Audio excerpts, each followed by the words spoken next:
सुबह की किरणें पहाड़ों पर छा गई। टुनटुनी चिड़िया अपने छोटे से घोंसले में उड़ती है। उसका घोंसला कोई मामूली घोंसला नहीं था, बल्कि पहाड़ों पर बना एक मजबूत घर था, जिसे देखकर हर कोई पक्षी दंग रह जाता था।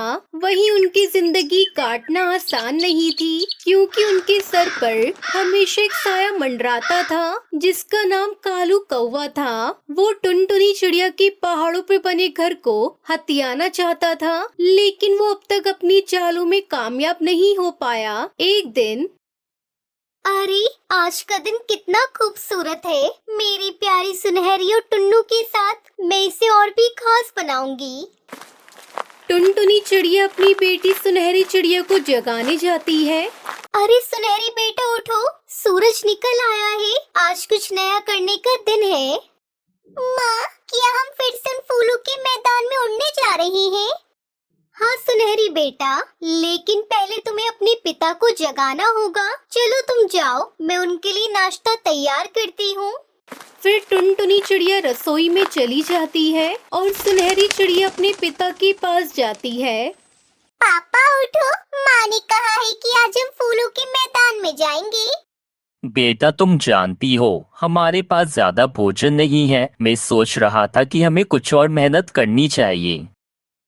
लेकिन पापा, माँ ने आज बहुत अच्छा बनाया है कुछ। चलो पहले नाश्ता करें, फिर हम कुछ सोचेंगे। फिर वो सभी एक साथ नाश्ता करते हैं। देखो टुन्नू सुनहरी, मैंने तुम्हारे लिए कितनी अच्छी पकवान बनाए हैं और मीठे फल भी लेकर आई हूँ। अरे वाह, ये तो स्वादिष्ट है। तुम हमेशा हमारा ध्यान रखती हो टुनटुनी। माँ, आज का दिन बहुत अच्छा होगा, है ना? हाँ बेटा, बस हमें एक दूसरे का साथ चाहिए, फिर तो हमारा हर दिन अच्छा होगा। तभी अचानक पहाड़ों के ऊपर कालू कौवा आता है। क्या मजेदार नजारा है। गरीब टुनटुनी चिड़िया, उसका परिवार। तुम्हारे पास तो कुछ नहीं है, फिर भी तुम क्यों मुस्कुराती हो? हमारे पास प्यार एक दूसरे का साथ है, जो कि सबसे बड़ा धन है। जरूरी नहीं कि हर किसी के पास पैसा हो, प्यार भी बहुत मूल्य होता है। परिवार का प्यार ये सब बातें तुम्हारे काम नहीं आएंगी। मैं तुम्हारे खाने पीने की चीजें छीन लूंगा। ये सुनकर सुनहरी चिड़िया डर जाती है। माँ, क्या हम इसे रोक नहीं सकते? सुनहरी बेटा, हम इसे अपने साहस से रोकेंगे। इसके अलावा हमारे पास और कोई रास्ता नहीं है। फिर टुनटुनी चिड़िया और टुन्नू चिड़ा मिलकर योजना बनाने लगते हैं। हमें कुछ करना होगा। कालू कौवा हमेशा हमें इस तरह परेशान करता रहता है। लेकिन हम अकेले कैसे लड़ सकते हैं? वो तो बहुत बड़ा और बलशाली है, उसे हराना आसान नहीं है। पापा, अगर हम सब मिलकर उसका सामना करें तो हम उसे हरा सकते हैं। सही कहा तुमने सुनहरी, हमें अपने दोस्तों की मदद लेनी होगी। टुनटुनी चिड़िया अपने दोस्तों को बुलाने निकलती है। अरे दोस्तों, हमें तुम्हारी मदद की जरूरत है। कालू कौवा हमें परेशान कर रहा है, प्लीज तुम लोग हमारी मदद करो। क्या हम कुछ कर सकते हैं? हाँ, हम सब मिलकर उसे सबक सिखा सकते हैं। तो चलो हम सब मिलकर एक प्लान बनाते हैं। सभी पक्षी एकजुट होकर योजना बनाते हैं। वो सब पक्षी अपने अपने घरों से कुछ सामान लाते हैं। माँ, हम उसे डराने के लिए क्या करेंगे?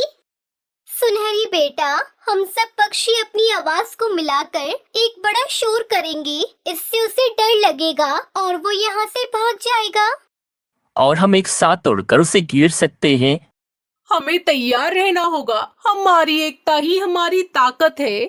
सभी पक्षी एकत्रित होकर कालू कौवे के पास जाते हैं। क्या तुम सब फिर से आए हो? तुम लोग मुझसे हार चुके हो, उसके बावजूद तुम्हारी इतनी हिम्मत। नहीं कालू, इस बार हम एक साथ हैं। इस बार हम तुम्हें हरा कर रहेंगे। फिर वो सब पक्षी एक साथ आवाजें निकालते हैं। हम एक हैं और हम तुम्हें हराएंगे कालू कौवे। ये नजारा देखकर कालू कौवा डर जाता है और पीछे हटता है। क्या तुम सब एक साथ? ये तो मेरे लिए मुश्किल है। फिर वो सभी पक्षी जीत जाते हैं और जश्न मनाते हैं। हमने कर दिखाया, हम एक हैं। बिल्कुल, प्यार और एकता से हम किसी भी दुश्मन को हरा सकते हैं। हमारी मेहनत रंग लाई। कालू कौवा कभी वापस नहीं आता। फिर वो सब फिर से खुशहाल जीवन जीने लगते हैं। देखो, हमारे पास सब कुछ है, प्यार, दोस्ती और अपने दोस्तों का साथ। और अब हम बिना डर के जी सकते हैं और हमेशा एक दूसरे का साथ देंगे। फिर उस जंगल के सभी पक्षी एक साथ मिलकर गाना गाते हैं। हम एक हैं, हम मजबूत हैं, एकता में है हमारी शक्ति। दोस्तों, इस हादसे से हमें सीख मिलती है कि हम एकजुट रहे तो कोई भी दुश्मन हमें हरा नहीं सकता। और प्रेम और दोस्ती सबसे बड़ा धन है। हमेशा एक दूसरे का साथ निभाना चाहिए। फिर टुनटुनी चिड़िया अपने पति और बेटी के साथ खुशी खुशी पहाड़ों पर बने घर में रहती है। एक जंगल में टुनटुनी चिड़िया अपने 2 बच्चों के साथ रहा करती थी। उस जंगल में काली गुफा थी जिसके अंदर सिर्फ पीली चिड़िया ही जा सकती थी और पूरे जंगल में टुनटुनी ही पीले रंग की चिड़िया थी। एक दिन, बच्चों, मैं कल सुबह के लिए हम सबका फेवरेट ब्लू एप्पल लेने जा रही हूँ। हम तीनों मिलकर खूब मजे से खाएंगे। तभी उसकी छोटी बेटी सुनहरी चिड़िया अपनी माँ से कहती है, अरे वाह, ब्लू एप्पल। मम्मी, वो तो सिर्फ काली गुफा के अंदर ही मिलता है ना। आज तो ब्लू एप्पल खाकर मजा ही आ जाएगा। दोस्तों, कल की वीडियो में आपने इतने कम लाइक क्यों किए? मुझे बहुत बुरा लगता है। दोस्तों, जब मैं आपके कहने पर कहानी बनाती हूँ और आप बहुत कम लाइक करते हो, और जब आप कम लाइक करते हो तो मुझे वीडियो बनाने का बिल्कुल भी मन नहीं करता है। तो प्लीज दोस्तों, अभी इस वीडियो पर जाकर लाइक कर दो। दोनों बच्चे बहुत खुश हो गए। तभी उनके पास कालू कौवा आया। अरे कालू कौवा, तुम यहाँ?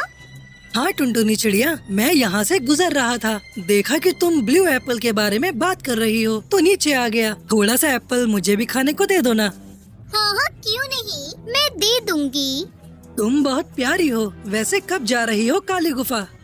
अरे मैं बस निकल ही रही हूँ। एक ब्लू एप्पल वहाँ से लेकर आऊंगी। उसके बाद उसको एक रात के लिए चांद की रोशनी में रखना पड़ेगा। फिर सुबह सूरज निकलने तक वो खाने लायक हो जाएगा। ठीक है, मैं सुबह सुबह खाने के लिए आ जाऊँगा। ऐसा कहकर कालू कौवा वहाँ से चला गया। माँ, आप एक बार में ही एक एप्पल ला सकती हैं। फिर हम उसमें से कालू अंकल को कैसे दे पाएंगे? अरे बेटा, ऐसा नहीं कहते। कालू भैया टाइम आने पर हमारे कितने काम आते हैं। थोड़ा सा उनको भी दे दूंगी तो हम में से कोई भूखा नहीं मरने वाला। ये बात जिगरबाज ने सुन ली और वो फौरन टुनटुनी चिड़िया के पास आ गया। सुना है तुम कालू कौवे को एप्पल खिलाने वाली हो। हाँ, खिलाऊंगी। तुम्हें कोई परेशानी है? नहीं, भला मुझे क्या परेशानी हो सकती है? जब उसको दे रही हो तो आधा एप्पल मुझे भी दे देना। एप्पल के 4 हिस्से होने वाले हैं। उसमें से हम तीनों और कालू भैया खाने वाले हैं। तुम अगली बार ले लेना। देख लूंगा तुमको। भगवान करे कि एप्पल ही चोरी हो जाए। ऐसा कहकर जिगरबाज वहाँ से उड़ गया। टुनटुनी चिड़िया भी काली गुफा में जाकर ब्लू एप्पल लेने चली गई। फिर तकरीबन आधे घंटे बाद वो अपने पंजों में ब्लू एप्पल दबाए वापस आ गई। फिर टुनटुनी चिड़िया ने ब्लू एप्पल जमीन पर चांद की रोशनी में रख दिया और टुनटुनी चिड़िया खुश होते हुए अपने घोंसले में जाकर सो गई। अगली सुबह, चलो बच्चों, अब ब्लू एप्पल पक गया होगा, उसे खाने चलते हैं। तभी उन्होंने देखा कि ब्लू एप्पल अपनी जगह से गायब है। अरे ये क्या हुआ? ब्लू एप्पल तो यही होना चाहिए। तभी वहाँ पर कालू कौवा भी आ गया। अरे टुनटुनी, लाओ लाओ, कहाँ है ब्लू एप्पल? जरा खिलाओ यार। टुनटुनी चिड़िया ने दुखी भाव से कालू को सारी कहानी सुनाई। ये जरूर उस जिगरबाज ने ही किया होगा। मैं अभी उसको लेकर आता हूँ। ये कहकर कालू कौवा उड़ चला और थोड़ी देर बाद कालू कौवा जिगरबाज वहाँ पहुँचे। टुनटुनी चिड़िया, माना कि कल तुमसे मैंने एप्पल मांगा था और तुम्हारे ना देने पर मुझे बुरा भी लगा था, लेकिन इसका मतलब ये नहीं कि मैंने ही उसको चुराया है। अरे तो फिर मेरा एप्पल किसने चोरी किया?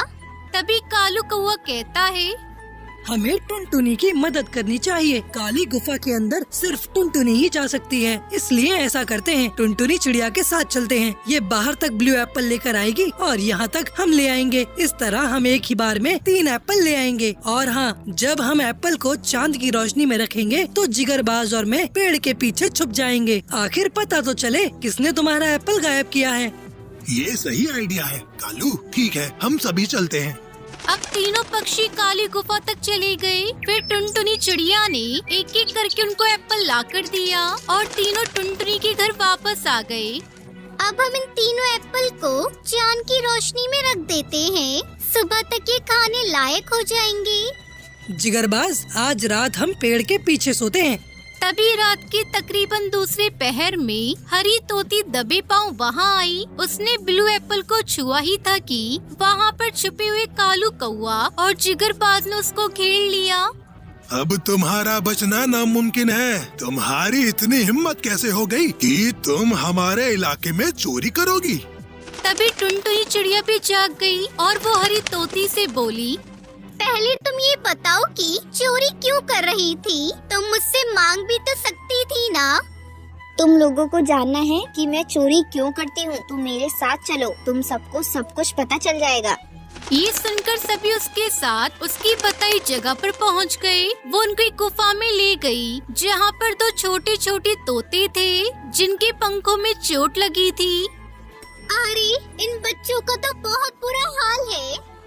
एक वायरस के चलते इनको इन्फेक्शन हुआ था। साधु बाज ने कहा है कि अगर इनको 7 दिन तक काली गुफा में उगने वाला ब्लू एप्पल खिलाया जाए तो इनके जख्म सूख जाएंगे और ये बिल्कुल ठीक हो जाएंगे। अब पूरे जंगल में सिर्फ तुम ही काली गुफा के अंदर जा सकती हो और तुम आखिर 7 दिन तक क्यों मेरे बच्चों के लिए काली गुफा में जाती? इसलिए मैंने चोरी करना ही ठीक समझा।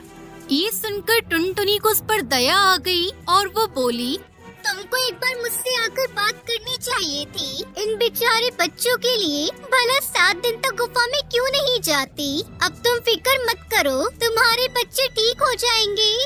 इस तरह रोजाना टुनटुनी चिड़िया ब्लू एप्पल लेकर आती और 7 दिन तक हरी तोती को दे देती। उसके बाद 7 दिनों में हरी तोती के बच्चे एकदम ठीक हो गए। फिर सभी खुशी खुशी रहने लगते हैं। तो मेरे प्यारे बच्चों, इस तरह हम सभी को एक दूसरे की मदद करनी चाहिए।